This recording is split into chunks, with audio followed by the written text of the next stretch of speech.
السلام عليكم داوديال كسو دوادا تلفزيون كحدك برنامجka maanta waxaan uga hadli doonaa diyaar garowga waalidiinta ee waxbarashada sanad dugsiyeedka 2020 iyo 2021 sidaan dhamaantan wada ognahay COVID-19 ayaa isbedel badan keenay wuxuuna saameyn ku yeeshay nidaamkii waxbarashada loo sameyn lahaa ee gobolka Minnesota wasaaradda waxbarashada ee gobolka Minnesota waxay iyadoo kaashanaysa wasaaradda caafimaadka ee isla gobolka ayaa waxay soo saareen nidaamyo kala gedisan ee waxbarashada loo bixin doono marka la gaaro dayrta sanad dugsiyeedka soo socda ee 2020-2021 waxaa barnaamijka maanta marti iigu ah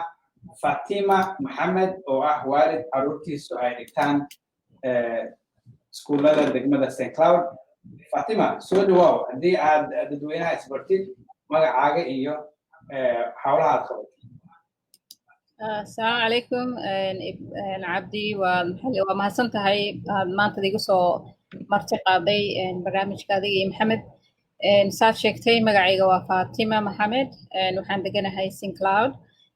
هل قبريا وحي دقتها دكسيجا سكول كليرة دو ويستوود elementary district 742 واقع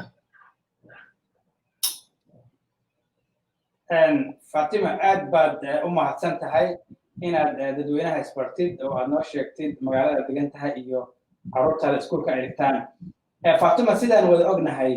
COVID-19 waxa uu isbedel ku keenay nidaamkii waxbarashada u baxaysay. Laga soo bilaabo March sanadkan waxbarashada waxaa loo wareejiyay distance learning ama ciyaarka inay guriga wax ka bartaan. Haddii aad nooga warantid labadii bilood ee ugu dambeeyay sanad dugsiyeedkii 2019 ilaa iyo 2020 muxuu ahaa experience-kaaga haddii aad la wadaagtid dadweynaha daawanaya? caabuqa maxaa la yidhahdaa 19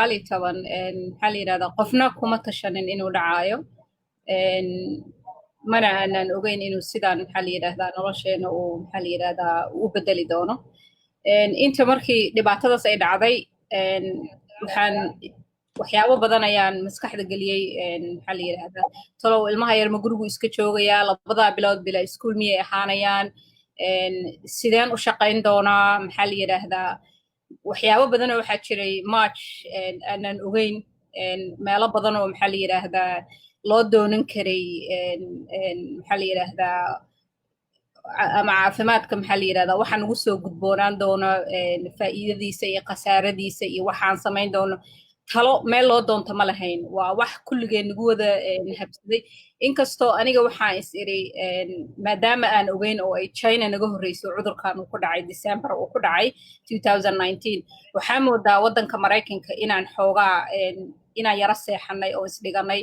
oo aanan kasii tabaabushaysan haddii dhibka China ka dhacayo inaga noo yimaado waxyaabihii aan uga hortegi lahayn iyo haddii casharadii China maxaa la yidhahdaa laga bartay annaga sidaan uga faa'iidaysano kolley March waxay ahayd bil aad u buuq badan bay ahayd u murugo badan maxaa la yidhahdaa anigu hal asbuuc baan shaqadii ka joogay waayo maxaa la yidhahdaa iskuulka laftarkiisu ayaga waqti bay qaateen si ay waxbarashadii carruurta ay uga dhigaan distance learning waxaanan ogaanay magaalada aan ku noolnahay waxaa nala nool dad badan oo Soomaali ah oo magaalada ama ku cusub ama wax yar joogay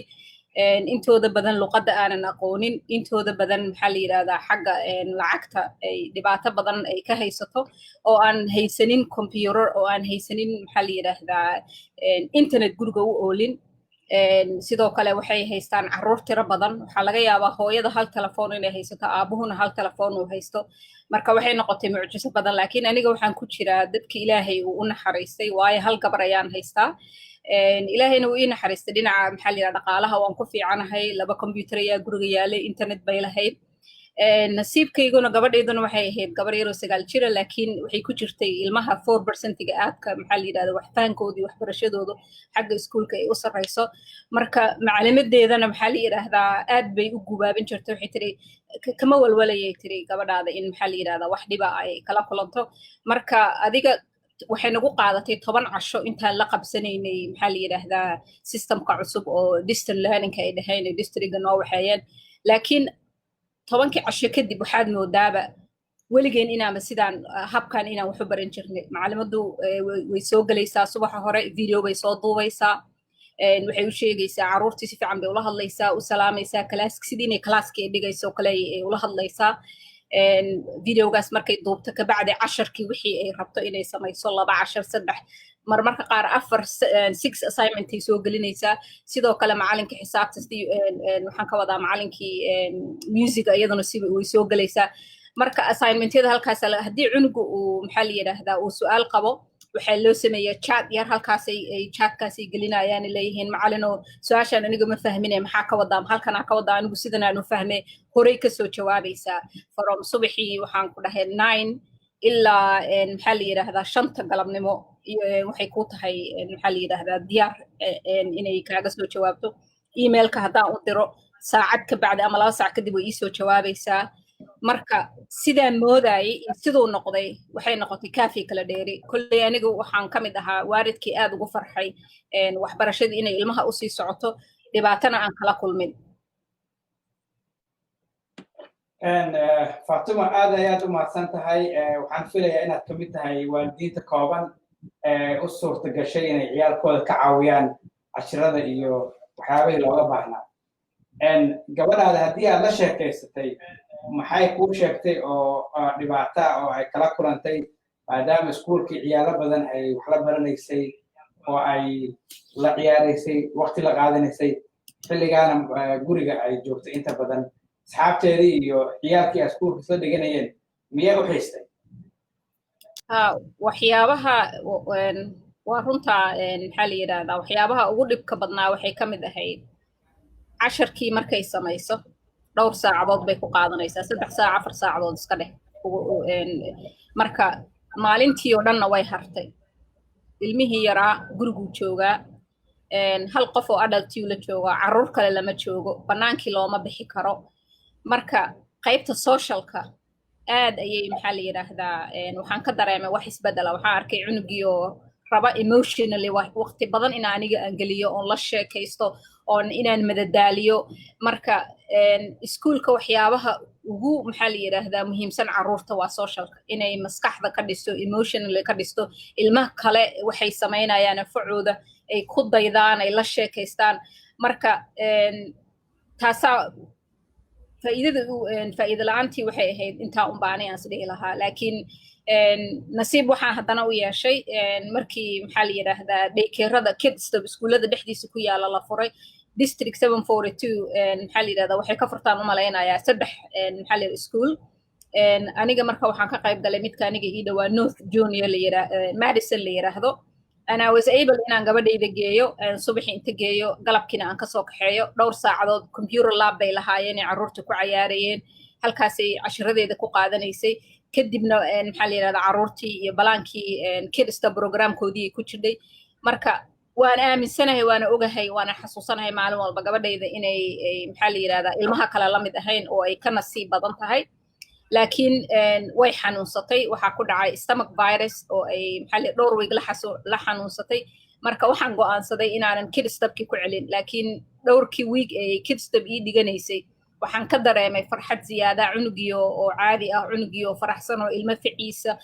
waxa iyadu ay qabto la qabo la sheekaysanaya marka iskuul maxaa la yiraahdaa la'aantii waa abaar Fatima aad ayaad u mahadsan tahay waqtiga kooban awgiis waxaan ku sii saqeynaa gabagabadii waraysigeena waxaa laga yaabaa sida ay sheegtay wasaaradda caafimaadka oo kaashanaysa wasaaradda waxbarashada in sanad dugsiyeedka soo socda waxbarashada lagu bixiyo 3 nidaam mid ka mid ah waxbarashada inay noqoto in iskuulka caadi loo aado in xaafadda lagu dhigto iyo in nidaam hybrid oo labada dhinac oo la isku keenay la isticmaalo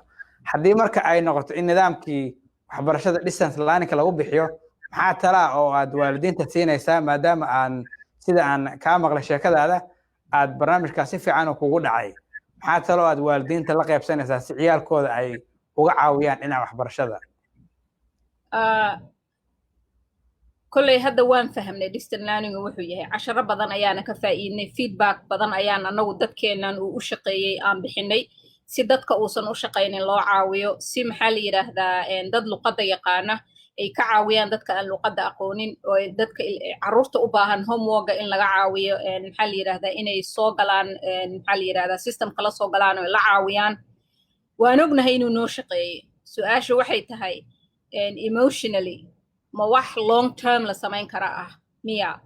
aniga ma u malaynayo carruur badan especially hadday maxaa la yidhahdaa dhowr carruur hadday guriga isla joogaan kolley way dhib badan tahay marka aniga tan oo qaybta hybridka iyo qaybta onlineka isku jirka ah taabaan waxaa moodaa inay shaqaynayso in carruurta 50% limit laga dhigo oo la yidhaahdo take your turns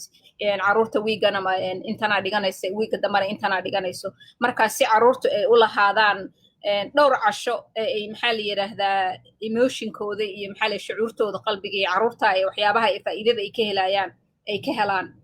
laakiin hadday dhacdo oo aan ka maxaa la yidhahdaa ay noqoto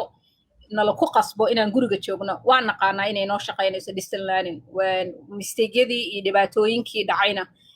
xal waa hadda waa loo hayaa waa loo helay sidaan si ka fiican ayayna districtga samaynaysaa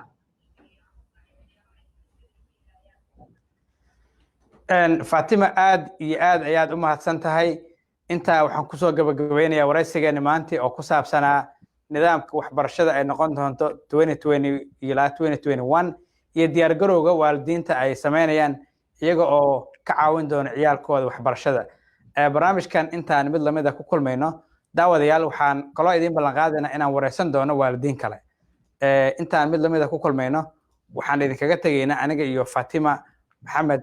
sidaas iyo nabadgelyo